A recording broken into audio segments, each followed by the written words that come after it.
In this tutorial, we're going to continue where we left off in the last movie. We're going to look at how to get all the coverage we need for the hut scene and how to figure out the best order in which to shoot these shots.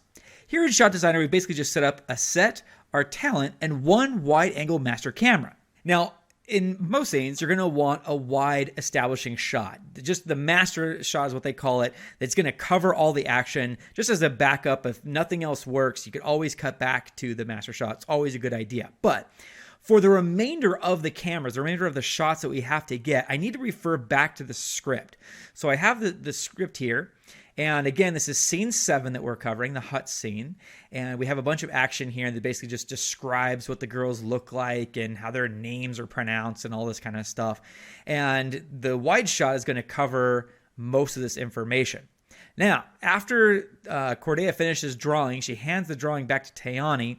And then Cordelia says, "Now can we go?" So for that, when she hands the drawing in and says, "Now can we go?" this wide shot from this direction isn't going to work because Cordelia is going to be facing towards Tayani, going to be facing away from the camera. And that's usually not a good idea to have characters facing away from the camera while they're talking. So what I want to do is create a new camera right here. Click a plus, add a new camera. Let's keep all my cameras green. Why not?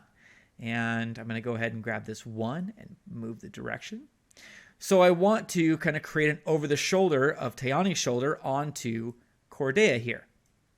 Now it's important that I don't put the camera on this side. The reason why is when characters interact with an object or with each other, it creates this imaginary line of action, often called the axis of action. And the cameras, once on one side of it, should stay on that side for the duration of the scene. With rare exception. And we'll talk about that again in the training course on cinematography. There was, in the goodbye scene, a time where I was on this side of the line, and I actually needed to, at some point, be on the other side of the line to get this shot.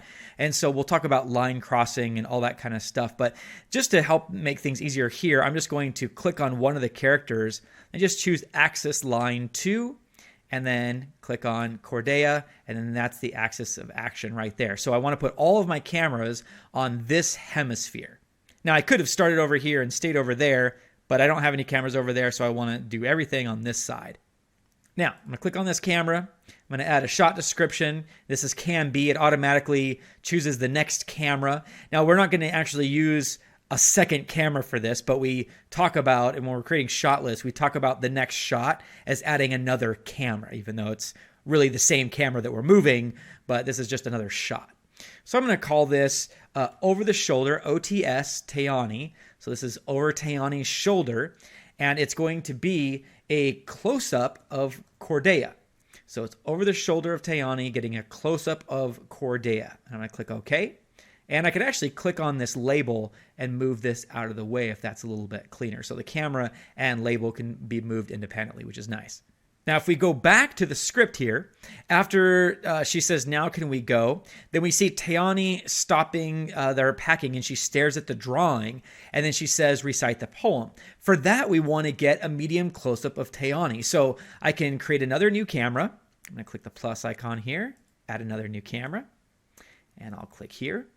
Basically in the same space here, same spot, just a little bit tighter. And I'm going to add a shot description there. And this is a medium close-up of Tayani. And click OK there. Now, just a couple more cameras here.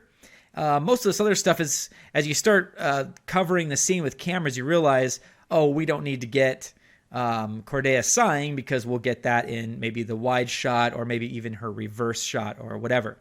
When she does say the poem, "Through forest deep and desert long," that's actually a really important part of the story that's going to be a callback for later. So we need the viewers to really connect to that part. So instead of covering that from one of the profile shots, because she's going to be facing forward when she says that, and so far all we have, our camera is kind of on the side of her, I want to get a camera straight on. Now, what I'm going to do in order to create another camera, instead of going back to this plus icon, which is all the way over there, I can just go ahead and click on this camera and hold down my mouse, which will duplicate that camera, which is kind of an easier way to create things. Again, I want this to be a head-on shot right there in Cordelia's face. So I'm going to go to shot description, and I'm going to say "see you" for close-up of Cordelia. And I might put in this long description, head-on shot. click OK. Go back to the script here. And as we continue to go along, everything else here can be caught and covered in the stuff that we already have. We can cover this shot here when Cordelia gets up. She walks to Tayani, pushes the assurance down and gets in Tayani's face. We can cover that with the close-up of Cordelia that we already have. But then she goes back and she draws the assurance some more. So we'll want a, like when she says, I just drew it, which was cut out of the final film. But she says that. We want that in more of a medium shot. So we're going to add another, we'll duplicate this camera. And we're going to go ahead and add a shot description there. This is also going to be over the shoulder of Tayani. And this is going to be a medium shot of Cordelia. And then finally, we also want to make sure that we get any inserts. So right here it says Tayani places Cordelia's drawing in a pile of similar drawings next to her. We want to make sure that we really get that action. So what I'm going to do is I'm going to duplicate this camera. And oops, I'm just going to click on that, hold my mouse down, duplicate it. And then I can choose Insert Drawings, Drawings Pile, I'll call it. And I click OK. So now we have 6 cameras here, 1, 2, 3, 4, 5, 6. And they're kind of all out of order. So we have cam A, cam B, then we come back here to cam C. And what I see a lot of amateur filmmakers doing is that they will shoot in order. But the problem is that when you start to shoot, you create something called a setup. And a setup is basically the arrangement of camera and gear and lights and everything for a particular shot. So if we are shooting cam A here, what's going to happen is that the gaffer and the sound guy and everybody else, they're going to position lights and everything else behind the camera so they're not being seen. So that's a setup. That takes a lot of work and a lot of effort. If we then go to camera B and start shooting camera B stuff, then they have to all take their gear and move it out of the way so it's not seen by this camera. So then if we shoot cam A, then to cam B, then to cam C, people are going to move their gear back to the same spot it was already in again.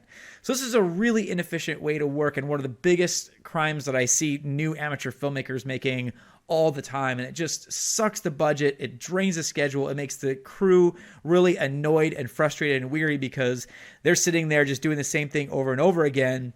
When it's a lot more efficient for everybody if we just get the shots on the same side while we're there. For example, this camera A, this shot of the wide of the whole scene here, this is very similar in position camera setup to this medium close-up of Tayani. It's basically just a lens change.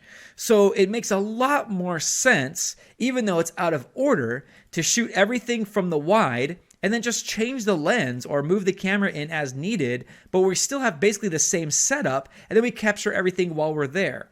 So it's a really good idea to maximize your efficiency when you have a wide angle lens here, get a medium lens, maybe even get a tight lens. Maybe we even add another shot that's an extreme close-up of Tayani's lips or her eyes or something like that while we're already here. I mean, it takes basically no time to do that, whereas setups can take a very long time to do. So one of the things I typically like to do is I kind of like to go around in a circle. If I know that I'm staying on one side of the axis of action, I kind of like to go around in like a half circle. So I would shoot camera A, change my lens and shoot camera C, and then I would go over to camera D. Now, if there was a light right here, which there was right behind Cordelia, it would be seen by camera D. But if there was other gear on this side, being stashed like in the corner or something like that, that could stay there. So it's not really that big of a change going from, in this case, camera C to camera D, because it's just, a little bit of a change there, maybe like a 45-degree angle change or something like that. So it's not that hardcore of a setup. And then we get this shot next because the insert of the drawings, because the camera is, again, right here. It's super close. And then I would go around like this. And so we're just changing a little bit each time. So instead of having this massive setup where everything's on this side of the camera and then we flip and then everything changes over, we could kind of go around like so. So what I would do is click this little button in Shot Designer to see my shot list. And if we click once, we get the descriptions, which I didn't really add too many descriptions here, but That's where you can get those descriptions.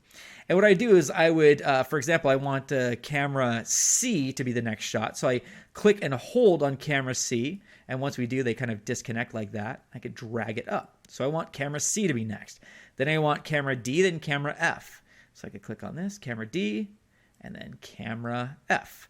And then camera E is the medium shot. I usually like to do wider first because those are harder to get. You could always, close-ups are really easy because you can just bring lights in and there's just not that much that the camera is seeing. So it's easier for gear to be brought in. So what I'm going to do is I'm going to make E first and then B. So this is, I think, a much more efficient way of shooting things than just jumping around or going in order. Now, this is great, and I could show this to my crew. They would get it. They would know how we're going to shoot. They would know where they're going to put their gear. If they see the shot list, they could look at this reference and they could know where they could set their stuff down and what angles they're, like as the boom operator, he knows like which direction to put his boom in so it's out of the shot and so forth. However, this doesn't really tell the entire story that I wanted. For example, in this wide master shot, I don't just want to shoot the whole scene. I wanted to frame it in such a way that Cordelia takes up most of the shot, that she's really big with this wide angle lens, and Tayani looks really inferior in the background. But from this shot diagram, we really don't get a sense of that. So in this case, we need something a little bit more clear to show that, and that's where storyboards can come in handy. I didn't do too much storyboarding on the Assurance, but it can be helpful to get a little bit more descriptive visually of what you want out of each shot. So in the next tutorial, we'll look a little bit more about storyboarding, what that is, and why you might want to do it.